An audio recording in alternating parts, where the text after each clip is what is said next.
I got so much motherfucking design on right now. Break it down, bring it back, make it clap. I got 3 old thoughts, new guap, wear that thing. Bitches on my line, and you know.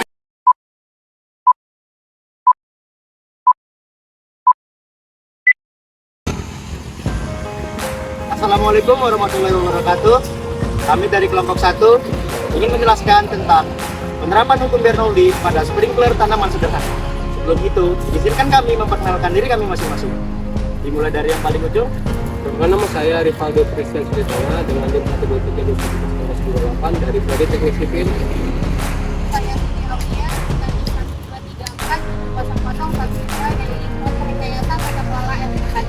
Saya Johannes Kinarto Pangatuan dari Prodi Ilmu Informatika dengan NIM 1232001. Saya Ika Tekanasari dari Prodi Teknik Sipil dengan NIM 12321.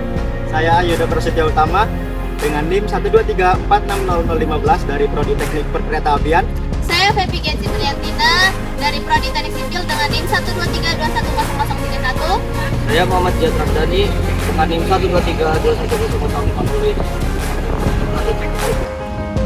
Baiklah, simak penjelasan kami selanjutnya.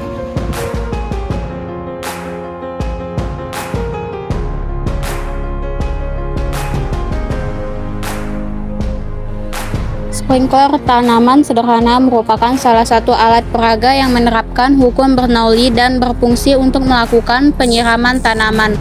Sprinkler ini menerapkan prinsip fluida dinamis.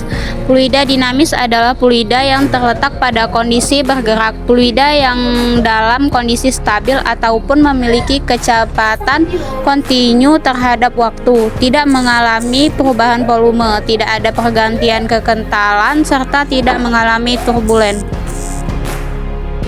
Salah satu hukum dasar yang menjelaskan konsep fluida dinamis adalah hukum Bernoulli. Hukum ini menjelaskan bahwa fluida yang bergerak lebih cepat akan menghasilkan lebih sedikit tekanan, dan sebaliknya, fluida bergerak lebih lambat akan menghasilkan tekanan yang lebih besar. Bunyi hukum Bernoulli yang menyatakan bahwa kenaikan kecepatan aliran dan fluida mampu menyebabkan adanya penurunan tekanan fluida secara bersamaan, atau bisa diartikan dengan menurunnya energi potensial fluida tersebut. Ada pula hukum Bernoulli, rumusnya P plus setengah rho V ditambah rho GH sama dengan konstan. Sprinkler tanaman sederhana. Pengertian. Prinsip dasar di balik penggunaan hukum Bernoulli pada sprinkler adalah bahwa energi total dalam sistem air tetap atau konstan. Hukum Bernoulli menyatakan bahwa ketika kecepatan air meningkat, tekanan air menurun, dan sebaliknya. Tujuan langsung. Tujuan sprinkler secara langsung adalah membasahi tanah agar dicapai suatu kondisi tanah yang baik untuk pertumbuhan tanaman dalam hubungannya dengan persentase kandungan air dan udara di antara butir-butir tanah.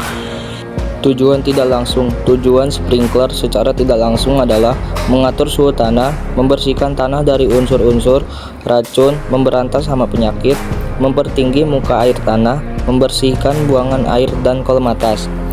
Adapun alat dan bahan yang digunakan pada pembuatan sprinkler tanaman sederhana yaitu yang pertama pipa paralon, yang kedua pipa T, yang ketiga kertas amplas, yang keempat lem pipa, yang kelima cutter atau pisau, yang keenam sendal karet untuk menutup pipa, yang ketujuh selang.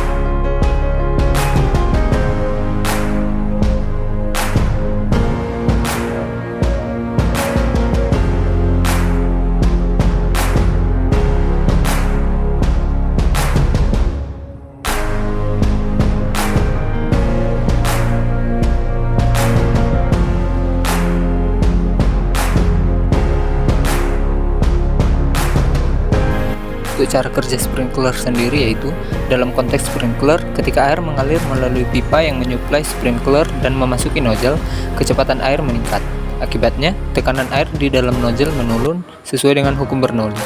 Ini menyebabkan air disemprotkan keluar dari sprinkler dan menciptakan pola penyiraman.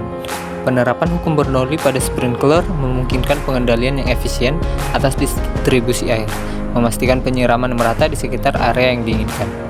Untuk rumusnya sendiri atau persamaannya yaitu Q sama dengan V per A. Ruas penampang pada ujung sprinkle tanaman dibuat lebih kecil dibandingkan dengan ukuran pipa utamanya, sehingga kecepatannya akan meningkat.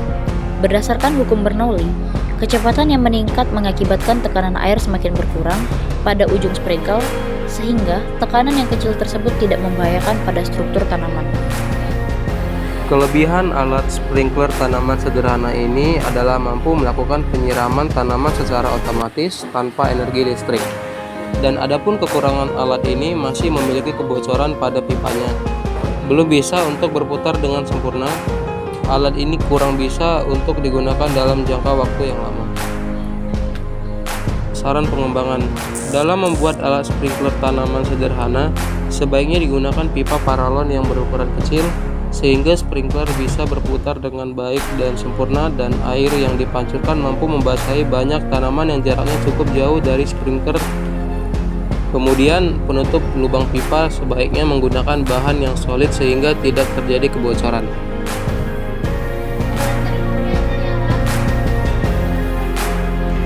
Demikianlah penjelasan yang dapat kami sampaikan. Mohon maaf jika ada kekurangan, dan terima kasih telah menyimak penjelasan dari kelompok kami. Wassalamualaikum warahmatullahi wabarakatuh.